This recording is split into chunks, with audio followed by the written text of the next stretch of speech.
Okey, kadang-kadang kita tinggalkan buat seketika tentang apa yang disebut oleh Marino itu. Barangkali menarik kalau kita imbas kembali, Prof, ya. Sekolah-sekolah Mubalik misalnya. Saya sendiri pernah bersekolah di sekolah Mubalik, iaitu di sekolah St. George's Balik Pulau. Masa itu Brother Thomas, kalau tak silap saya, ialah pengetua. Tetapi jelas bahawa mereka tidak cuba mengkucar-kacirkan hubungan di antara orang Melayu yang beragama Islam, penuntut-penuntut Melayu yang beragama Islam, bercampur gaul dengan penuntut-penuntut yang beragama Hindu, Cina dan sebagainya, malah Kristian sendiri. Jadi bagaimana senario ini agaknya masih lagi kekal di Malaysia ini? Okey, saya sekolah Mubalik juga. Ya. Saya sekolah Mubalik di sekolah St. John's Institution, di Bukit Anas. Ya. Sama sekolah dengan Perdana Menteri. Ya. Dan waktu saya bersekolah di situ, saya mempunyai seorang pengetua yang bernama Brother Lawrence, daripada Ireland, tak salah saya. Dan dia di situ cukup menghormati orang-orang yang beragama Islam. Kita mempunyai surau, kita telah diadakan surau oleh beliau. Dia pastikan dulu kita kata ada salib, kita tak boleh ni, brother, we cannot do this, can you remove it? And dia remove untuk dia menghormati bahawa agama Islam adalah agama persekutuan negara, bahawa negara ini ada perlembagaannya dan agamanya. Dia faham. Dan dia tidak mempunyai keceluparan seperti Joseph Marino. Malangnya, kenapakah intipati, etika, behavior behavior dia ni tidak ada kepada Joseph Marino? Kenapa dia tak datang sini menghormati agama yang ada, menjadi seorang duta yang diminta oleh Pope supaya menganjurkan kedamaian, kesejahteraan, keamanan, dan juga menghormati pemimpin-pemimpin Islam negara ini. Mengapa itu yang tidak diikutnya? Kenapa ini yang lain yang diikutnya? Siapa bayar mulut dia ni? Siapa sebenar yang bayar mulut dia? Okey, Prof, bila sebut tentang kenapa, ini yang saya nak tanya kepada Datuk Dr. Hassan. Kenapa ianya kenyataan seperti ini dikeluarkan terutamanya di bulan Ramadan, bulan yang mulia ini? Yang pertama. Keduanya, kenapa kenyataan ini dikeluarkan walhal beliau sendiri tahu bahawa kes tentang perkara ini telah pun dibawa ke mahkamah dan sekarang ini sudah pun ada di peringkat Mahkamah Rayuan Persekutuan misalnya. Jadi kenapa? Cuba Okey, kenapa kita boleh teka. Walaupun kita tidak mempunyai fakta-fakta yang solid, tapi kita boleh teka. Pertama sekali, Islam ini satu dunia ni. Lagi tu bila kita berlaku September 11. Dengan bagaimana Barat, kuasa Barat, Yahudi dan sebagainya nak menyahkan Islam, nak menyahkan nama Islam, nak menyahkan reputasi Islam. Tapi di samping nak menyahkan tu, rekod daripada mereka yang berkedakkan Al-Quran, nak membaca Al-Quran berganda-ganda.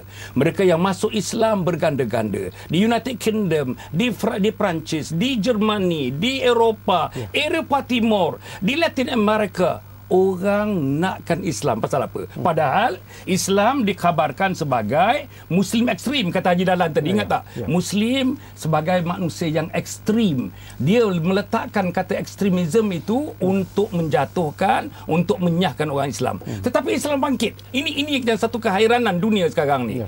Makin ditekan, makin bangkit. Makin dipeletukkan, makin dia bangkit. Makin dinyahkan, makin dia bangkit. Inilah kehebatan Islam. Nombor dua. Kenapa? Nombor dua ialah kita di Malaysia. Di Malaysia ini ialah plural society.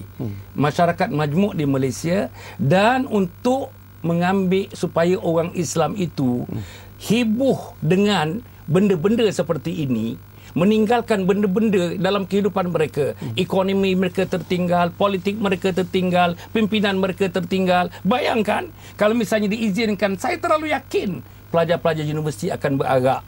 Saya pun akan beragak. Kemungkinan hari Jumaat ini nanti kita akan pergi ke kedutaan Vatican City itu. Kalau ini berlaku, bayangkan bagaimana caranya hamburan daripada perasaan rakyat orang-orang Melayu terutamanya dalam hal yang sedemikian.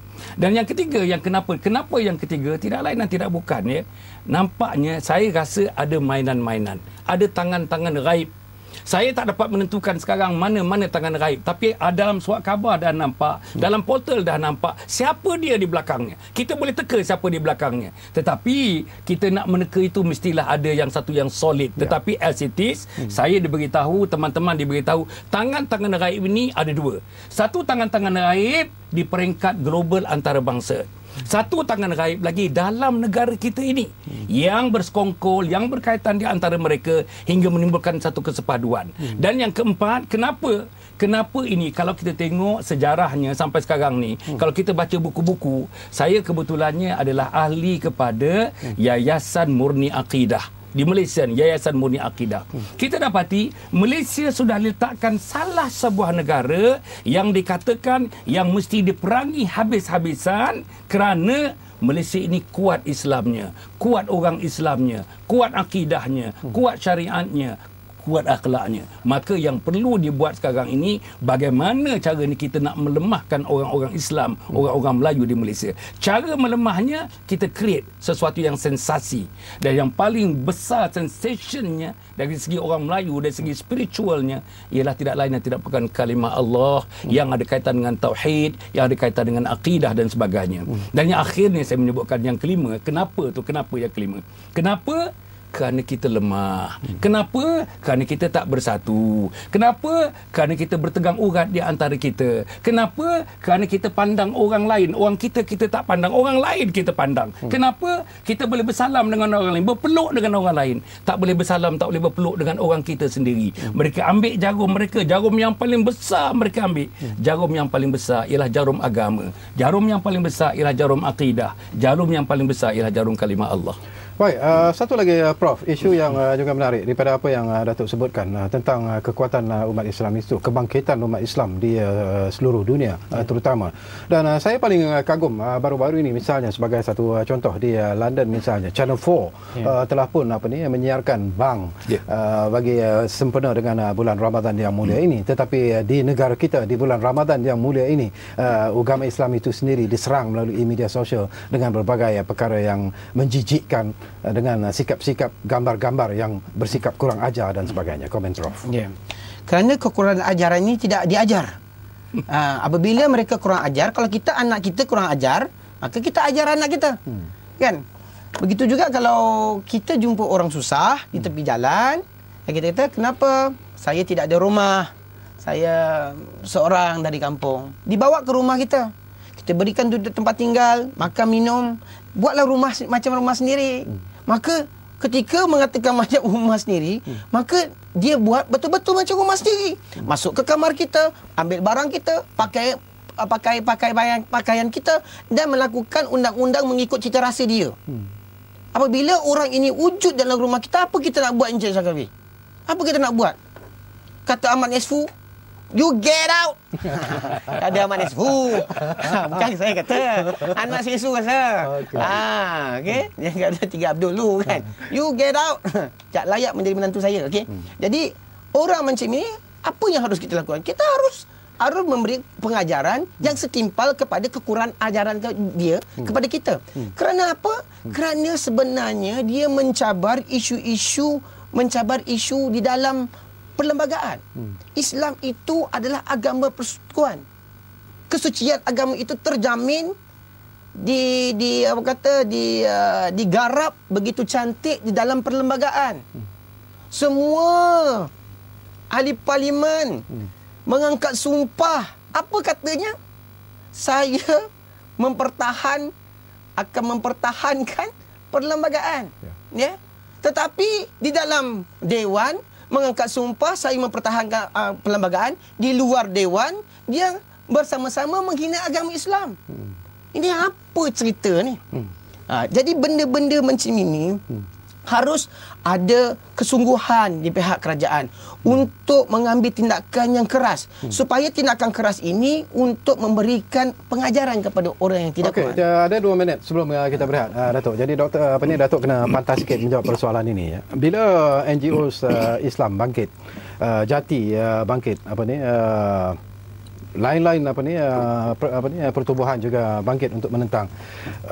mereka melihat ini sebagai satu tindakan yang keterlaluan. Mereka melihat ini sudah bersifat resis kononnya.